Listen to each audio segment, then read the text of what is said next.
On reste sur la génétique, hein, puisque la personne qui va intervenir aujourd'hui, c'est aussi une intervention extrêmement importante et intéressante, puisqu'il s'agit d'une maman, voilà, qui s'appelle Marie Pillez, qui est présidente d'Autisme 64, qui œuvre depuis des années aussi, hein, dans le champ de l'autisme, hein, qui est engagée, qui a créé une structure, qui a rejoint aussi un AFG Autisme par la suite. Et aujourd'hui, elle a souhaité profiter de ce colloque pour témoigner de son expérience personnelle et à travers le cas de son fils Jean-Baptiste et notamment de son diagnostic génétique. Voilà, Marie, à toi.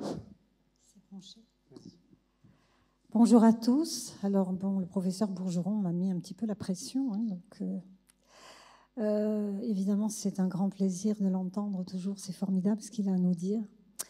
Moi, dans le prolongement, je voudrais vous dire, vous donner le témoignage d'une famille qui a eu la chance d'accéder au diagnostic génétique pour l'un des siens, parce que ça nous a éclairé sur tellement de points, et ça nous a permis aussi d'anticiper tellement de choses pour Jean-Baptiste, notre enfant. Alors, Jean-Baptiste, il a 40 ans.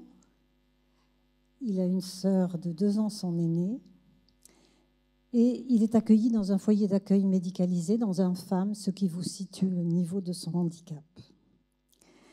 Les premiers troubles sont apparus aux 3 mois de Jean-Baptiste, tandis que je l'allaitais. Il commençait à s'agacer au sein, jusqu'à avoir des colères, mais des colères terribles.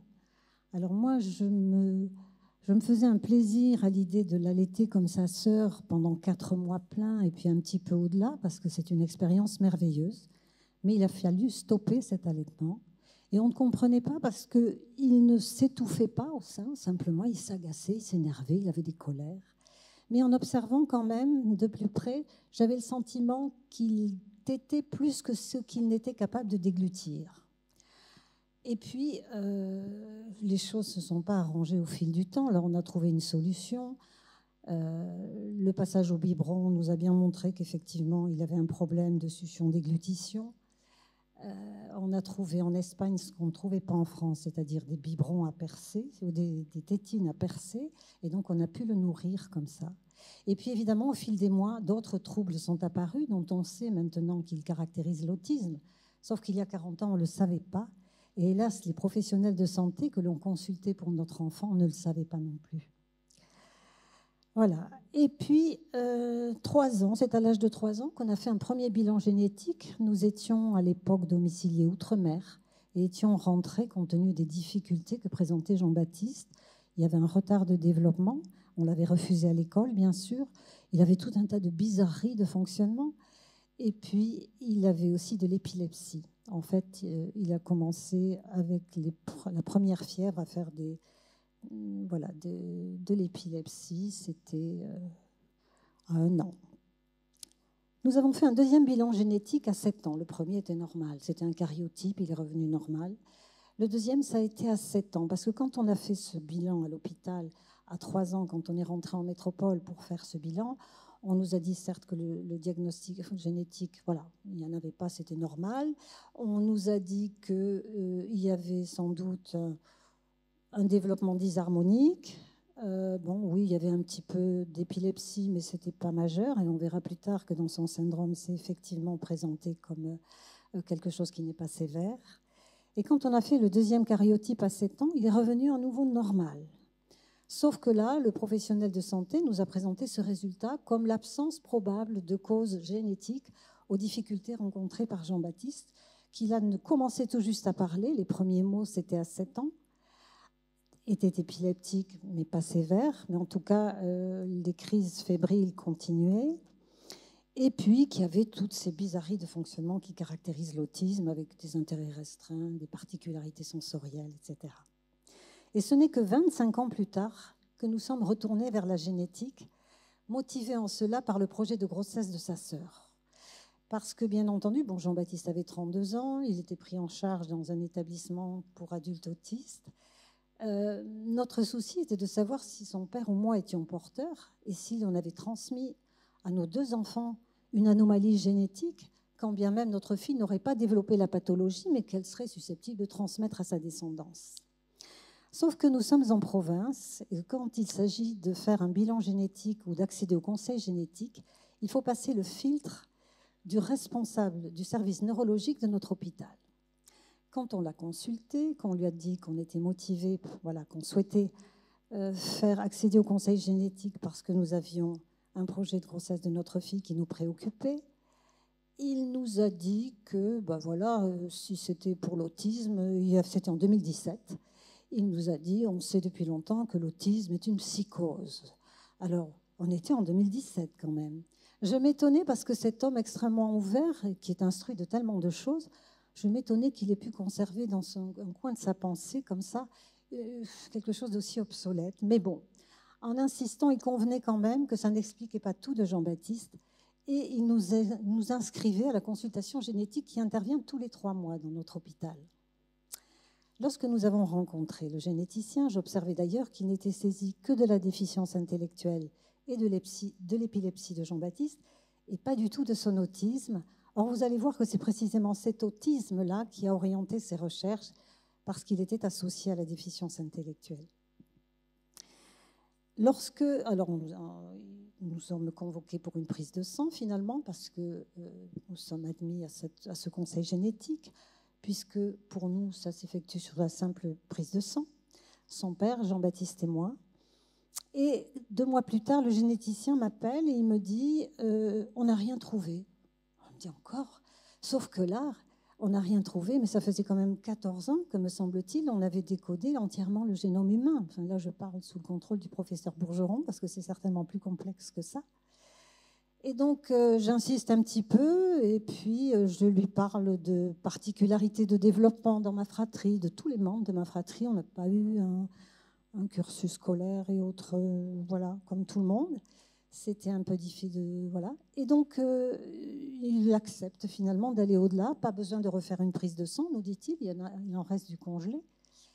Et 2 mois plus tard, il m'appelle, il me dit on a trouvé. Vous n'êtes porteur, ni vous, ni votre mari. C'est ce qu'on appelle une mutation de novo. De ce que je comprends, c'est un bug, soit au moment de la conception, soit dans les premières divisions cellulaires. Et donc, il n'y a pas plus de chance pour votre fille que pour n'importe qui dans la population d'avoir un enfant handicapé. Alors que son couple, depuis près d'1 an, quand même, je ne doutais pas de l'application qu'ils mettaient à concrétiser leur projet de bébé. Bébé n'arrivait pas. Et figurez-vous qu'on apprendra 3 mois plus tard que 1 mois après, notre fille était enceinte. C'est une coïncidence, on ne peut pas l'exclure, bien sûr.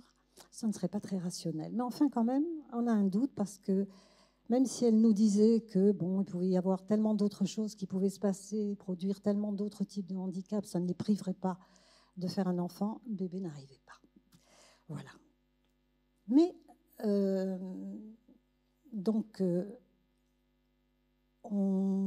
voilà, c'est ce que je voulais vous dire, c'est qu'il ne pouvait pas, le généticien, me donner le nom du gène au téléphone, donc il nous convoque, ça prend encore 2 mois.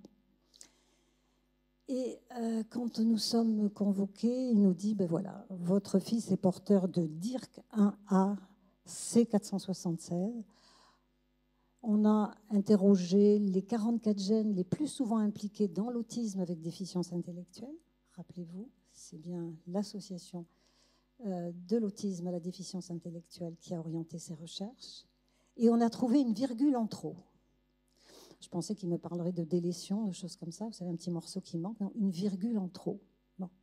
J'étais déjà fâchée un petit peu avec la ponctuation. Qu'une virgule en trop provoque tout ce dégât, c'est quand même beaucoup de désordre. Un enfant handicapé, voilà, avec ce niveau de handicap. Et il me dit la chose suivante, c'est une protéine. Enfin voilà, il me parle de protéines, etc. Il nous dit ça donne effectivement de l'autisme, de la déficience intellectuelle. Ça donne des fortes fièvres dans l'enfance, c'est tout à fait ce que nous avions constaté pour notre enfant. Mais il ne donnera pas beaucoup d'autres explications sur le sujet, sauf qu'en rentrant à la maison, évidemment, nous sommes friands d'en apprendre plus et que l'on consulte Internet, et notamment un site, me semble-t-il, à la fiabilité incontestée, Orphanet, qui nous renvoie par différents liens vers la littérature médicale américaine d'abord, et puis un peu plus tard allemande, enfin voilà.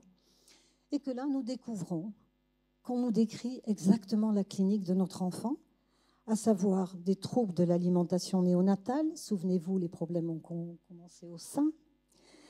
De l'anxiété, Jean-Baptiste est un tempérament très anxieux. D'ailleurs, l'anxiété, c'est quelque chose qui me semble s'aggraver avec l'âge. Une anomalie des yeux et de la vision, souvent du strabisme. Jean-Baptiste, effectivement, avant 2 ans, a développé un strabisme. Et puis, il est aussi astigmate. Une démarche anormale, alors c'est vrai, il ne marche pas comme tout le monde, Jean-Baptiste, mais il a un équilibre extraordinaire. Tout petit, c'était le roi des patins à roulettes. On n'a pas eu besoin de lui apprendre à faire du vélo. Il enfourchait un vélo à 2 roues, il est parti. Il a quand même fallu lui apprendre à faire autre chose que des ronds avec, de tourner en rond avec. Voilà. D'une scoliose, en tout cas des problèmes du squelette. Et Jean-Baptiste, effectivement, a une forte scoliose qui, en vieillissant d'ailleurs, s'aggrave de kyphose lordose. Et c'est un souci pour moi parce que notre enfant n'accepte pas l'idée qu'il a le droit d'avoir mal, donc il confond j'ai mal et c'est mal. Et hélas, la médecine n'est pas une science exacte. Et je n'ai pas rencontré de professionnel de santé consulté pour son dos qui puisse me dire s'il souffre ou pas. Je vois quelques grimaces de temps en temps. Voilà, on gère comme on peut. Et tous, nous dit-on, pour ce gène, dire qu'un A, ont des soucis, des troubles de la parole et du langage. Et le versant expressif est plus atteint que le versant réceptif. Et c'est exactement ça. Et d'ailleurs, je sais qu'il y a pas mal de professionnels de santé, des encadrants d'établissements médico-sociaux dans cette salle. C'est un problème parce qu'il y a un biais que je constate. Alors, c'est vrai aussi dans les réunions de famille. Comme Jean-Baptiste parle bébé, il va dire pati pour parti, il va dire je te paie pour s'il te plaît. Et il a beaucoup plus de mots, il a beaucoup moins de mots en expression qu'en réception. On ne mesure pas toujours ce qu'il est capable de comprendre. On parle devant lui très facilement. Et comme il a une anxiété qui était assez importante, ça génère chez lui des troubles qui sont liés au fait qu'on croit qu'il ne comprend pas, alors qu'il comprend tellement de choses. Et ça, c'est un biais que je vois beaucoup moins vis-à-vis des personnes qui sont mutiques, en fait, des personnes autistes mutiques. Voilà.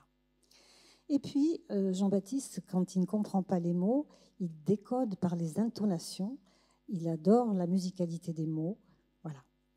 Ce qu'on nous a annoncé aussi, c'est un vieillissement prématuré du cerveau.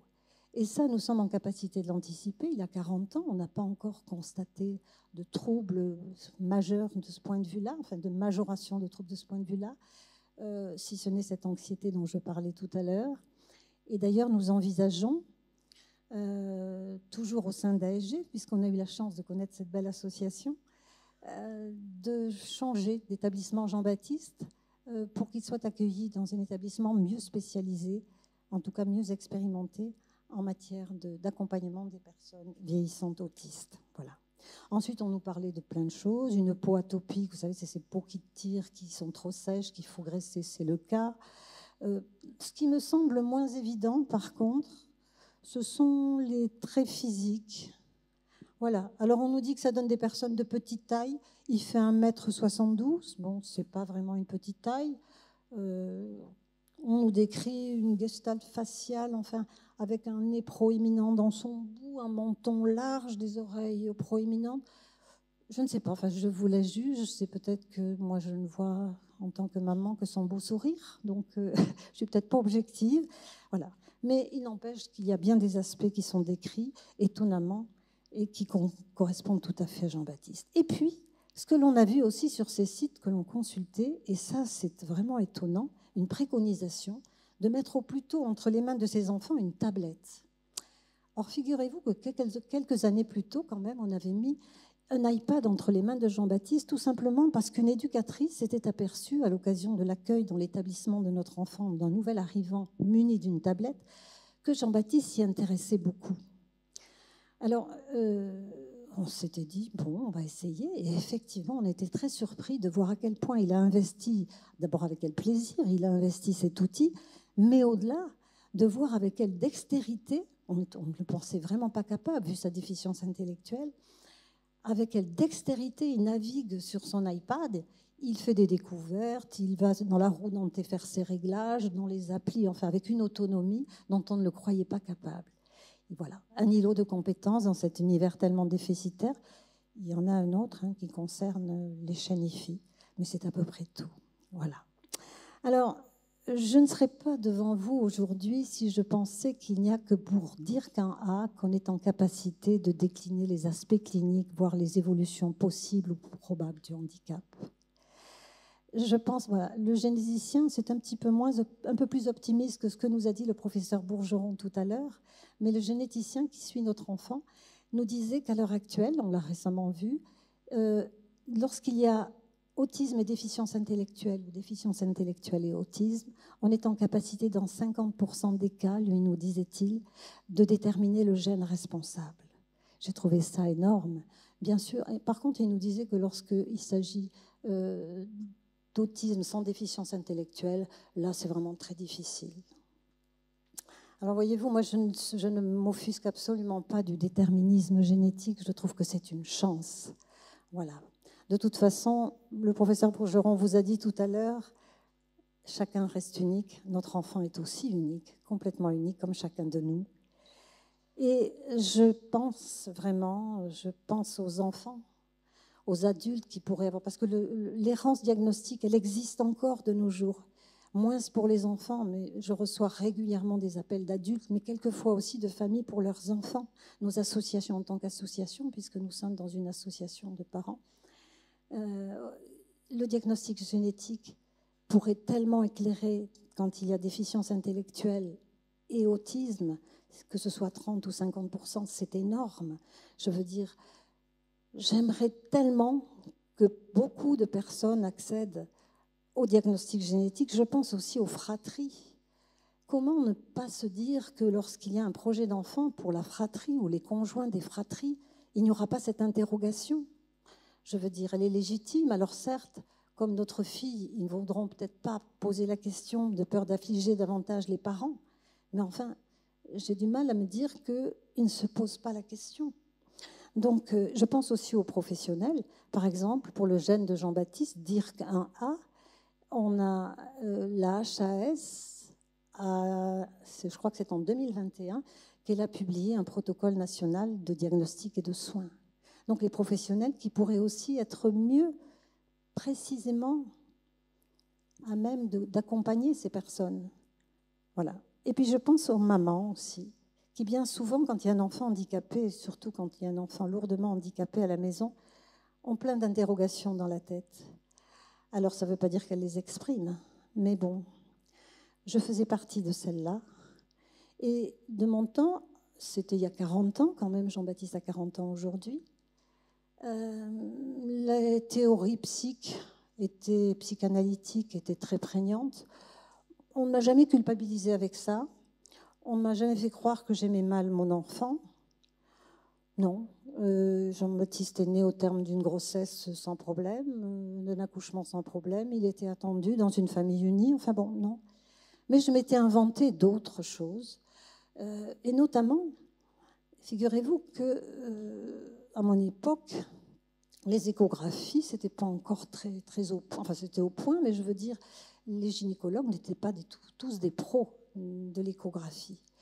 Et pour moi, l'échographie durait un temps fou. Et je lisais dans les comptes rendus du gynécologue, motilité plus. Bon sang, quelques années après, je lis que les échographies trop prolongées peuvent être préjudiciables au bébé. Que n'avais-je dit à ce professionnel? Stop, enfin ça m'a travaillé pendant quelques années. Et puis j'avais autre chose. J'étais enceinte de 3-4 mois, qu'il a sévi une grippe terrible au bureau. Une collègue qui était enceinte comme moi avait jugé opportun de rester chez elle. Et moi, comme si j'étais indispensable, j'étais allée me contaminer. Et quelques temps après, je lis que le virus de la grippe traverse le placenta. Et que donc, je me disais, et si c'était ça? Parce que c'était au moment de la fabrication du système nerveux de mon enfant. Et puis, je pense aussi,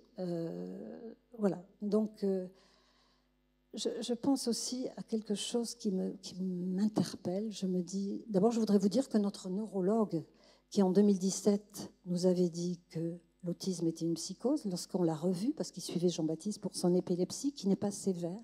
D'ailleurs, je ne sais pas si je l'ai dit, mais ça aussi, c'est dit dans son syndrome génétique. Cet homme, lorsqu'il nous a reçus après le diagnostic, nous a dit que dorénavant, ce serait sa collègue qui suivrait Jean-Baptiste parce qu'elle était mieux au fait du profil de Jean-Baptiste.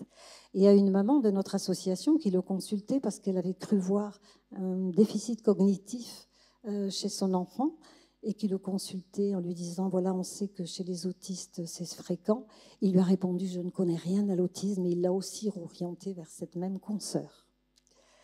Voilà. Alors moi, il y a quelque chose qui m'interpelle. Je pense aussi au MDPH qui demande une foultitude de documents, etc., pour définir l'orientation. Et je comprends qu'elles aient besoin d'éléments. Comment se fait-il que, et là je n'engage que moi, mais comment se fait-il que le diagnostic génétique ne fasse pas partie des documents à fournir obligatoirement? Enfin, ça me paraîtrait tellement important dès lors qu'il y a déficience intellectuelle et autisme. Comment se fait-il qu'elle se prive? J'espère que la raison n'est pas économique, parce que comme nous l'a dit la Fondation ce matin, et comme nous l'a dit aussi André Mazin, ça coûte tellement plus cher à la société lorsqu'on accompagne trop tardivement ou lorsqu'on oriente mal, enfin voilà. Voilà ce que je voulais vous dire. C'est un témoignage d'une famille. J'y associe le père de Jean-Baptiste, puisque depuis 40 ans, depuis l'arrivée de cet enfant dans notre foyer, on partage tout de lui. Les moments compliqués, bien sûr, les moments de doute, pas mal de nuits sans sommeil quand même, et puis aussi beaucoup de moments de joie, parce que Jean-Baptiste est un tempérament très joyeux. Ça aussi, c'est décrit dans son syndrome génétique. Il adore rire, il comprend le comique de situation, et surtout, il a beaucoup de stimulation sensorielle qui lui procure un plaisir et des éclats de rire que nous partageons avec lui. Voilà. Je voudrais dire aussi, mais je lui ai déjà dit au professeur Bourgeron, que pour moi, la génétique est vraiment la science médicale la plus exacte qui m'ait été donnée de connaître. C'est fabuleux quand même qu'on vous décrive comme ça votre enfant, que vous sachiez un petit peu à quoi vous attendre, même si c'est quelquefois difficile, parce que pour nous, de se dire que voilà, il y aura un vieillissement prématuré du cerveau, c'est pas facile à vivre, mais le fait d'être en capacité de l'anticiper, c'est tellement extraordinaire. Voilà. Je vous remercie de votre attention. Merci Marie, merci beaucoup. Il y a eu beaucoup de questions, donc je rappelle qu'effectivement, ces questions seront envoyées aux intervenants et que vous aurez une réponse. Je propose à Thomas de réagir à ce témoignage. Écoutez, merci. Ce témoignage montre de nouveau toute la complexité, mais moi j'aime bien la complexité. On en parlait ce midi. Et je pense que c'est un vrai travail entre les généticiens, entre les parents, et on a beaucoup de choses à apprendre l'un de l'autre. Et je pense que ça, c'est quelque chose qui a été trop cloisonné. Les patients, les parents, les médecins, les chercheurs. On le voit à l'école. Hein. Je veux dire, on a cloisonné les parents d'élèves, les élèves. Donc, cloisonner les choses, on est assez bon, ça. Décloisonner, c'est un peu plus compliqué, mais par contre, c'est ça l'avenir, quoi. Et merci beaucoup. Merci à vous, surtout. Merci beaucoup, Marie.